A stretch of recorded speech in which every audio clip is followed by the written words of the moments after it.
दोस्तों, क्या आप ये चाहते हैं कि आपका माइंड हमेशा आपके कंट्रोल में रहे और आप उससे अपनी मर्जी के मुताबिक काम ले सकें? अगर आप यही चाहते हैं तो इस वीडियो को आखिर तक जरूर देखिएगा। आज मैं आपको एक कहानी सुनाऊंगा। इस कहानी में आपकी जिंदगी से जुड़े हुए कुछ राज छुपे हैं जो आपके बहुत काम आएंगे। आपको वो तरीका समझ आ जाएगा जिससे आपका दिमाग आपके काबू में आ जाए। किसी सल्तनत पर एक बादशाह हुकूमत करता था। उसे घोड़ों से बहुत प्यार था। उसके पास 4 जंगली घोड़े थे। बादशाह को घोड़े बहुत पसंद थे। बादशाह चाहता था कि कोई उन घोड़ों को अच्छे से ट्रेन कर दे ताकि बादशाह उन पर सवारी कर सके। लेकिन बदकिस्मती से कोई भी ट्रेनर उन्हें ट्रेन नहीं कर पा रहा था। जब भी कोई ट्रेनर उन पर सवारी करने की कोशिश करता, वो घोड़े उसे जमीन पर गिरा देते। बादशाह को वो घोड़े इतने पसंद थे कि वो किसी भी ट्रेनर को ये इजाजत नहीं देता था कि वो उन घोड़ों पर सख्ती करे, मारपीट करके उन्हें ट्रेन करने की कोशिश करे।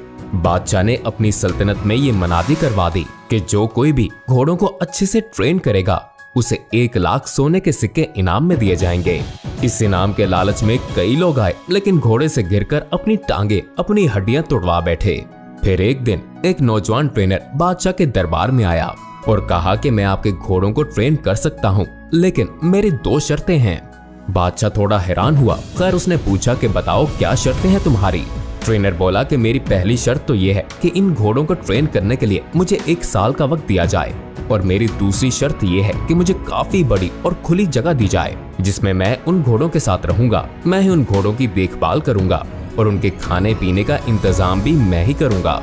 उस जगह के इर्द गिर्द काफी ऊंची दीवार भी होनी चाहिए ताकि कोई भी अंदर आकर मुझे डिस्टर्ब ना कर सके। बादशाह ने सोचा कि जहाँ इतना कुछ किया है वहाँ ये भी करके देख लेता हूँ। बादशाह ने कहा, ठीक है, तुम कल से आ जाना, तुम्हारी सारी शर्तें पूरी कर दी जाएंगी। वो ट्रेनर वादे के मुताबिक कल आ गया और सभी घोड़ों को एक बड़े से बाड़े में ले जाकर उसमें छोड़ दिया। उसने सभी घोड़ों को खुला छोड़ दिया। अब वो चारों घोड़े बाड़े के अंदर इधर उधर दौड़ने लगे। अब ट्रेनर ने क्या किया कि बाड़े की दीवार के साथ साथ वो भी दौड़ने लगा। कुछ देर दौड़ भाग करने के बाद उसने घोड़ों को चारा खिलाया, पानी पिलाया, खुद भी खाना खाया और आराम से उसी बाड़े में लेट गया। घोड़े अब भी बाड़े के अंदर आजाद थे। किसी को कोई रस्सी नहीं बांधी गई थी। शाम को वो ट्रेनर फिर उठा और बाड़े की दीवार के साथ साथ दौड़ने लगा। जब वो दौड़ता था तो घोड़े भी इधर उधर भागते थे। जब शाम हुई तो उसने घोड़ों को खाना खिलाया, पानी पिलाया और खुद भी अपना खाना खाया। घोड़ों को रस्सी से बांधा और खुद भी उनके साथ ही जमीन पर चटाई बिछाकर सो गया। सुबह हुई तो ट्रेनर घोड़ों को खोलकर बाड़े में भागने लगा। अब यही उसका रोज का मामूल था। वो ट्रेनर दिन भर घोड़ों को खुला रखता, उन्हें खाना खिलाता, नहलाता धुलाता, उनसे प्यार करता, उनसे खेलता और शाम को उन्हीं के साथ सो जाता। आहिस्ता आहिस्ता घोड़ों को ये लगने लगा था कि ये ट्रेनर उनका दोस्त है, क्योंकि जब से वो ट्रेनर आया था वो चारों घोड़े आजादी महसूस करने लगे थे। घोड़े भी अब ट्रेनर को प्यार करने लगे थे। ऐसा करते करते 6 महीने गुजर गए। एक दिन बादशाह सलामत घोड़ों की ट्रेनिंग देखने के लिए आए। बादशाह ने देखा कि बाड़े में आगे आगे ट्रेनर दौड़ रहा है और उसके पीछे पीछे घोड़े दौड़ रहे हैं। बादशाह को उसकी ट्रेनिंग पसंद आई और वो वापस चले गए। जब 1 साल पूरा हो गया तो बादशाह को पैगाम भिजवाया गया कि घोड़े बिल्कुल ट्रेन हो चुके हैं और वो बिल्कुल रेडी हैं। बादशाह खुशी खुशी उन्हें देखने के लिए आया। जब बादशाह वहां पहुंचा तो ट्रेनर ने बारी बारी चारों घोड़ों को लगाम डालकर उन पर सवारी करके दिखाया। सभी घोड़े आराम से बाड़े के किनारे दौड़ लगा रहे थे। किसी घोड़े ने भी ट्रेनर को गिराने की कोशिश नहीं की। बादशाह ने पूछा, ये तुमने कैसे किया? ऐसा तो कोई भी नहीं कर सका। तुमने खास काम कैसे किया? ट्रेनर ने कहा कि पहले मैं उनके साथ रहकर उनको आजादी देकर उनका दोस्त बन गया। मैंने उनका इत्मीनान हासिल किया। फिर मैं उनके साथ दौड़ता था तो ये भी मेरे साथ साथ दौड़ते थे।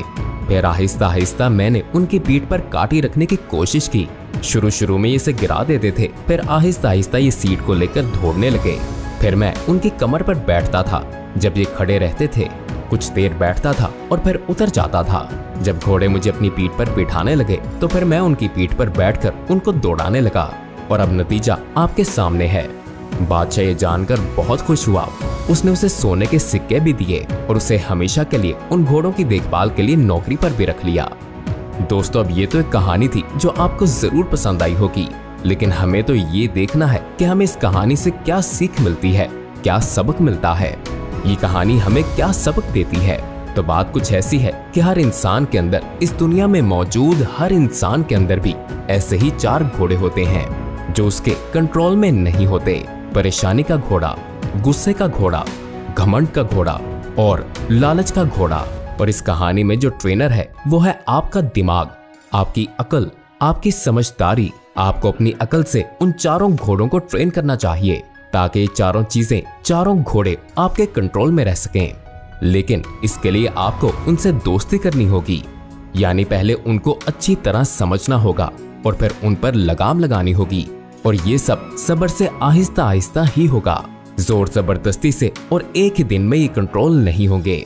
जैसे अगर हम सबसे पहले बात करें परेशानी की, ओवरथिंकिंग की, तो परेशान होना किसी मसले का हल नहीं है, बल्कि अगर आपकी जिंदगी में कोई प्रॉब्लम आ गई है तो उसे ठंडे दिमाग से समझने की कोशिश करनी चाहिए, उस पर तसल्ली से गौर व फिक्र करना चाहिए, फिर ही आपको उस मसले का हल मिलेगा, वरना परेशान होते रहने से कुछ भी नहीं होगा।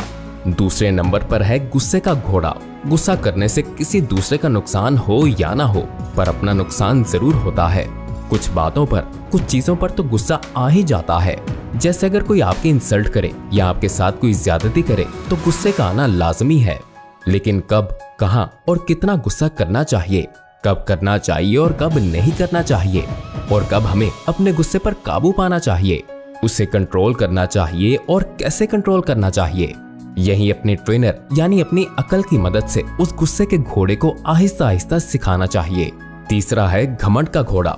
ये काम मैं कर सकता हूँ, इसे खुद एतमादी कहेंगे। लेकिन ये काम सिर्फ मैं ही कर सकता हूँ, इसे घमंड कहेंगे। हमें खुद पर एतमाद करना चाहिए, खुद पर फख्र करना चाहिए, लेकिन खुद पर कभी भी घमंड नहीं करना चाहिए। यही बात हमें अपनी अकल के जरिए इस तीसरे घोड़े को समझानी चाहिए। चौथा घोड़ा है लालच। लालच अगर इल्म का हो तो अच्छा है, लेकिन अगर जहालत और बेइल्मी का हो तो बहुत बुरा है। लालच अगर सही तरीके से, समझदारी से, मेहनत से रिज़्क़ हलाल कमाने का हो तो अच्छा है, लेकिन लालच जल्दी से गलत तरीके से नाजायज कामों से दौलत हासिल करने का हो तो बुरा है। यही फर्क अपने उस चौथे घोड़े यानी लालच को समझाना चाहिए और जिंदगी में हर रोज कुछ नया सीखें, कुछ नया सोचें और कुछ नया करें। उम्मीद करता हूँ कि हमेशा की तरह आज की वीडियो भी आपको बेहद पसंद आई होगी। ऐसी मजीद वीडियोस को देखने के लिए हमारे चैनल को सब्सक्राइब करना मत भूलिएगा। मिलते हैं जल्द ही एक नई वीडियो के साथ।